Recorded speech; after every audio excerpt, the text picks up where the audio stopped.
Kim Sauer at Apex 2020 in San Diego, and we've got a great panel discussion today with Joel from Co-Young, Tim, Arch Systems, and Karl from Kick. Great to have you on the panel. So we're focusing in on the US market. Lots of interesting things generally, globally going on in the world of electronics manufacturing, but it obviously will have a big impact as well on the American market. So I want to get a feel from you as to how you feel it differs, if it does differ at all. So if I can start with you, Joel, if you could just define maybe how you feel the American market was in the past and how maybe it's changed. Well, it's certainly changed. I mean, we are facing things today, terms like regionalization of supply chain versus globalization of supply chain, and managed trade versus free trade, a lot of which is being dictated and I guess affected by global policy and all of the things going on in the world that we don't have the ability to control. Brexit, the US, Mexico, Canada agreement. All of these things have an effect, and certainly as we look forward and try to understand what's happening in this particular territory in the Americas and the US going forward, we have to be conscious of all that, right? So I think at the end of the day, there certainly will be more of a shift toward regionalization from the globalization aspect.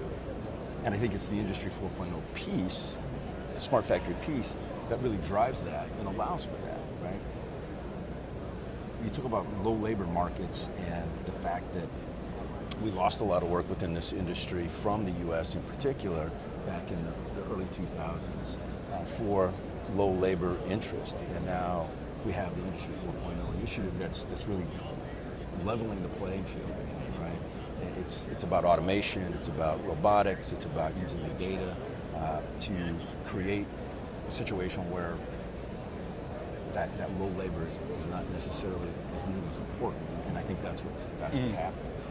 And there's other challenges too. I mean, when you consider the fact that Vietnam has 1/20th the port capacity of China, you can't move goods from China to Vietnam overnight and expect to not have interruptions in the supply chain, Likewise, manufacturing in the middle of India, it takes longer to get the goods to the port in Mumbai than it does to get the goods from Mumbai to the US. So there's infrastructure issues, which again are all playing into this. But I think at the end of the day, it's the automation, it's the Industry 4.0, it's the data management that you guys are involved with, the data sharing, basically allowing us to then prepare a workforce going forward that's really right-sized for that type of situation, right? So really, that that's reality, which is going to happen. So that's really time to market. In the end, it's time to market, driven through a technical ability to achieve that. Absolutely. And you mentioned data and automation. So actually, that leads straight to you. So the understanding, the analysis of that data, that must have a huge impact, and also on machine vendors and the way solutions are brought to market. Has that changed the industry dramatically? So I think a couple of things. So one thing I think that you were bringing up was the skill set that people need on the factory floor is slightly different now. It's much more about data and integration. It's much less about do I know how to do this task? It's more, can I look in to solve problems? Can I solve problems with data? Can I solve problems across machine vendors, across the line, across the site? And increasingly, we're seeing factories looking to solve problems across multiple sites. So now it's not just I have a server in my site. Now it's actually I want to take a best practice from site A and put it in site B. Right. I want to figure out what are my commonalities that I can get a unified global view of, so that I can basically pick and choose my best operators, have them train my other sites. And we're seeing that being a much larger part of the overall solution. That's allowing people to say, hey, actually, I can be much more efficient, or actually, I already knew this information inside A, why am I not doing it all across my entire company? And you use a lot of software in your reflow solutions to be able to deliver what, a couple of years back, you were known as a reflow oven vendor. Yep. That has changed your company and the has. culture you're in. You know, with Industry 4.0 coming in, I would look at it more like, I think a lot of the people in the States that are seeing it going on overseas as this huge entity. You got to really start high level, start way up. Where in the U.S., I think, because we're just getting started with it, really, I think you should look at it from a smaller perspective, line by line case. You don't need to start out with collecting data off every single machine and sending everything all the way up to MES. You can really start out slow, right? Start out with one piece of equipment. Start out with an SPI or RPI, and then work your way down the line, and then over from line to line, and then work your way up, right? Instead of starting from the top, you know, multi-million-dollar package, funneling down, start out with something a little bit smaller and work your way up to the industry 4.0 level. Do it in a manageable fashion rather than trying to eat the cake all in one bite. Grow with it and learn with it. Yeah, and so we just need to convince our customers that that's the approach they need to take. Right?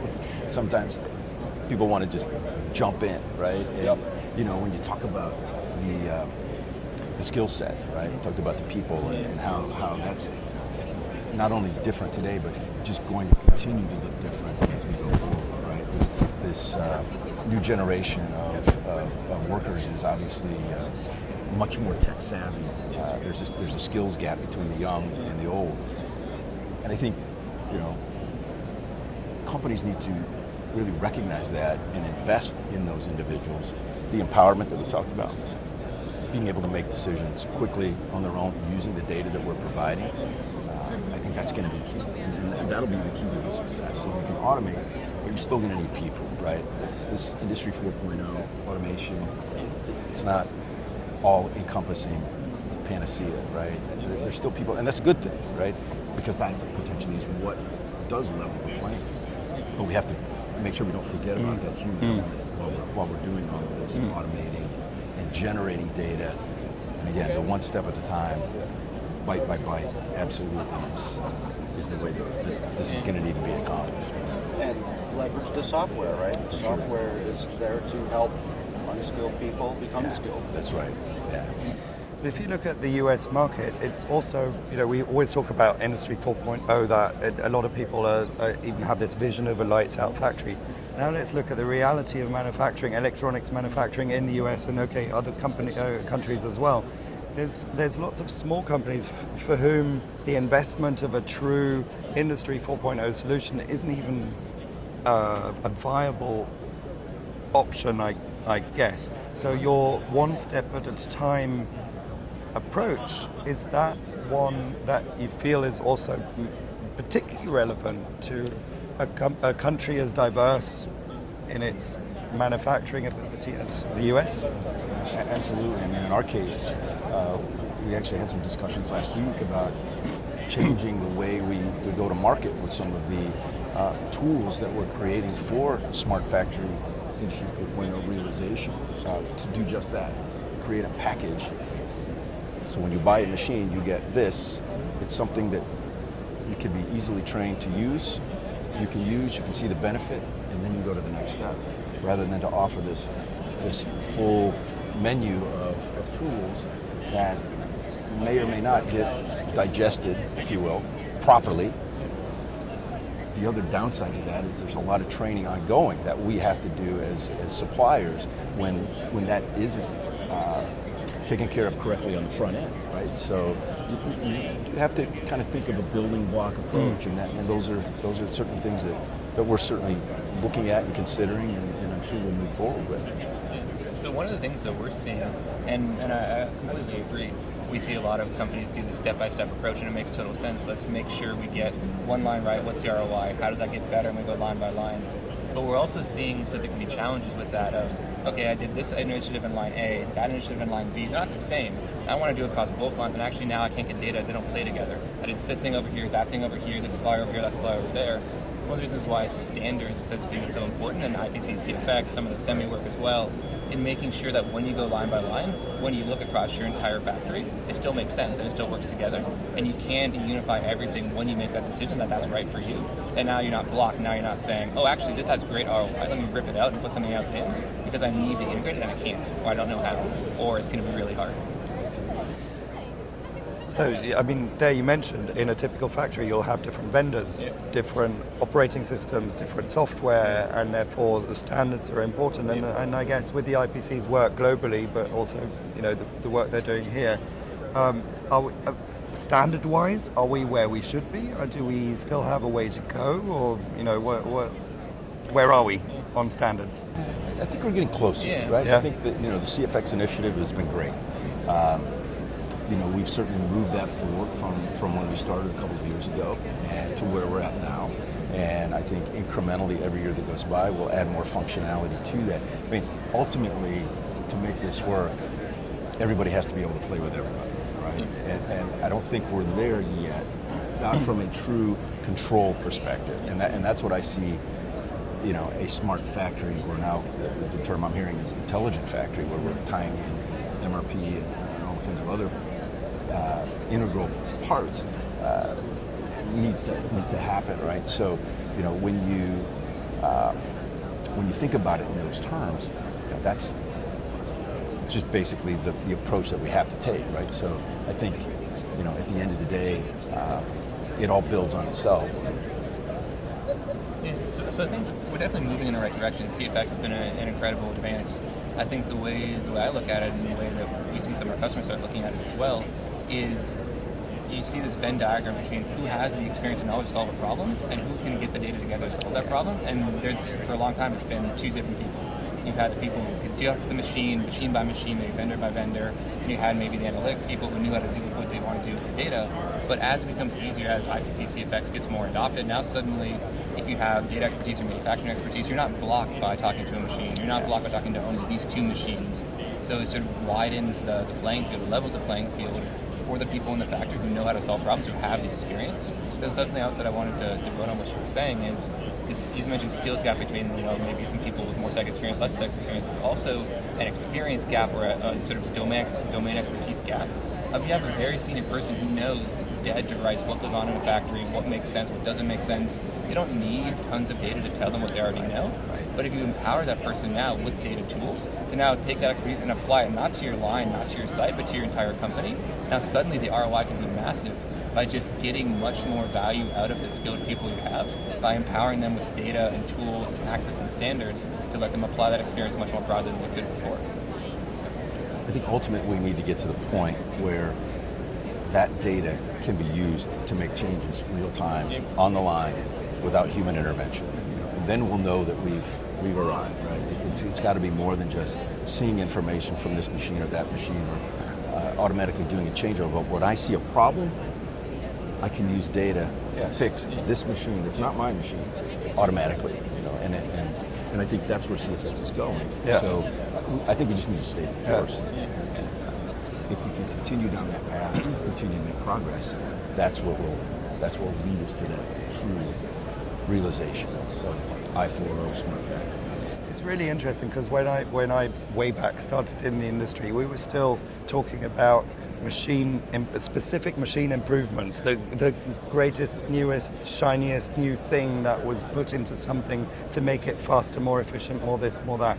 Nowadays, all I'm hearing mostly, obviously it's still important to have machines that perform, but a lot of it is driven across lines, across not just lines, across borders of factories to make the whole system work more efficiently to deliver something that the customer wants at the end. And that seems to be the data that's doing that.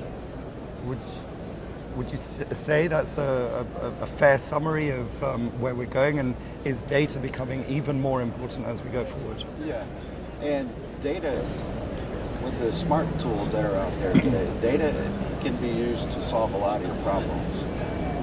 When I go back to start out on one piece, if you have a part of your process that you're experiencing problems or throwing away scrap components or boards or what have you, these smart tools are available out there, and they are to collect data. So data, it really is key. It should be more data-driven as far as solving our problems, improving things with the data and the tools that exist today. And when you're talking about the standards, we've got Hermes, right, and we've got CFX. are they somewhat of a standard now, or are we working towards making it a standard for communication to pass data? We certainly see it as the accepted standard going forward. It's something that now just needs to be, first and foremost, implemented at whatever scalable level we can at this point. But we definitely have customers that are asking for more CFX readiness, event capability. So we're doing what we can to move forward with that as quickly as we can to comply with the spec that exists today, and then have input to the improvements So do you and changes. think that they're using the data, though, the way they should be, or to its Well, extent? I think there's two separate pieces there, Karl. I think there's the everybody plays in the sandbox together piece, and then there's the partnerships that you see throughout the show floor, right? Where certain companies are aligning and trying to develop this. I won't say on their own, but we know it's all going to come back to a unified standard at some point. Eventually, So you've got CFX doing its thing over here, and the machine manufacturers themselves doing kind of their own thing together, knowing that at some point, this has to move over here for us to get where we need to be. So I think we're just still a little bit limited in some capacities with CFX today because of what I alluded to previously, which was the fact that we are not to the point where we completely start changing things automatically. We can alarm, we can identify, we can let people know that something needs to be changed, the knob needs to be turned. On the other side, where we have these partnerships that are kind of separate from the CFX initiative, which again will at some point be rolled back in, I think we have a little bit more latitude to do some of that, right? So I can feed information from a pre-reflow system, AOI system, to a mounter that says you have a problem with a feeder spindle nozzle, and skip it out automatically, right? Now I've done something to affect the manufacturing process automatically, and there's other pieces of that are out there as well already in play. If I identify that I've printed off pad, I can send an event notification to a replacement machine that says place off pad by the same amount, and we'll let the reflow machine bring it back into spec. I think there's varying degrees, right? And that's this evolutionary thing. Right? Every year, that passes, as time passes, we get to see more and more of the what will eventually become the end result. Right? I think another piece of what you were saying, Karl, is that there's oftentimes you need that. What is the solution you're trying to get your data? What are you trying to fix in your factory or improve? And I think one of the things that these standards are enabling is the ability to say, hey, someone over here knows what problem they're solving. They don't have to also know how to get data from all the machines. They can use data from a standard, and it should widen the ecosystem, widen these players who have built out these use cases and say, like, all right, this problem, here's the data you need, yourself, here's the ROI. This problem, here's what you need, here's the ROI. And then we can have people who specialize in getting data out, the machine vendors who know their machines, who know their and actually using the and use the data. Well, yeah. And we haven't mentioned the elephant in the room, but AI is going to play a big part of this as well, right? When we talk about directing that user or that machine to make that change, there's a lot of the AI element behind the scenes that's going to be driving that, right? And we need to drive that going forward for all the other reasons that we've talked about up to this point with the skills gap and everything else that goes along with it. So again, that's something we recognize and are investing heavily in to make sure we're utilizing that and creating tools and systems that are driven from. I saw watching the golf tournament last week. The golf club now looks completely designed by AI. So there you go. Yeah. So it's everywhere, Yeah. right? And it will continue to be. And we have to understand that, right? We have to embrace it to whatever degree we can, and just know that it's part of our reality, right? And that will also help when you talk about sorting data quickly and getting to where you need to be, whether it's manually or automatically, and behind the scenes without potentially any human intervention. So let's just bring it back to the US and look a little bit into, as far as we can, into the future. Because obviously this affects global manufacturing. But just to wrap up the discussion about the US situation, where do you think the challenges lie and are we, focused on finding solutions for those challenges specific to the markets here? From my perspective, I think we look at our industry as kind of a microcosm, right? But automation, I think, is still lacking as a whole throughout if we look at the entire landscape. I think that needs to be accelerated ASAP. I mean, that piece is going to have to be put in play to allow for this regionalization to take effect. And then the other side of that is the human element, right? People have to understand and know how to work now in that environment with more robots, more automation of all kinds, and being able to understand the data, what it's doing, what it's telling us. So it comes back to what I said earlier. We have to invest in the people that will be responsible for making all of that work, retaining those people long term, empowering them. And I think a lot more investment in R&D will play a part in this as well. So, it's going to be interesting as we go forward and look out the next 10 years and see how this changes. We're going to have a much larger number of retirees. We're getting closer and closer to the end of the baby boom, right? So it's going to continue to change, right? But the pace of this change is really, really fast, isn't it? Yeah, so that's another thing that I was thinking about with in particular. There's been an increasing trend towards faster NPI ramps, smaller runs of products. So it's not just enough to be able to get them into mass production and be able to run it consistently with high efficiency. It's how long did it take me to get to that point? Was it 5 weeks? Can I do it in 1 week? Can I do it instantaneously? Can I use AI to surface a problem that I'm going to have in mass production? Even though I could have found them myself, can I do it faster because I'm only going to make 10,000 of this, I'm only going to make 20,000 of this. I need to be able to have a changeover from a new product, new process, much more rapidly. I think that affects the U.S. market in particular because so much MPI is done here. And I think more and more customers for U.S. manufacturers are asking for that data. For instance, did those boards get exposed to the proper profile? Well, show me. Just the data Prove it. look like. Yeah, right. How many Tools times are did you rework available, them before right? you gave it to them? We have the tools now to do that. So it comes down to training people on how to use them. What's the CPK of that run? Right, exactly. Yeah, you need to be able to get it, but you need to be able to get it quickly, as you alluded to, right?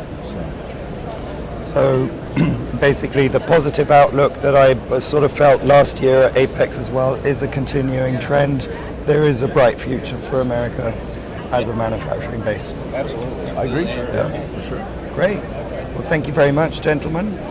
Enjoy the rest of the show. Much success. Thank you. Thank you. Thank you.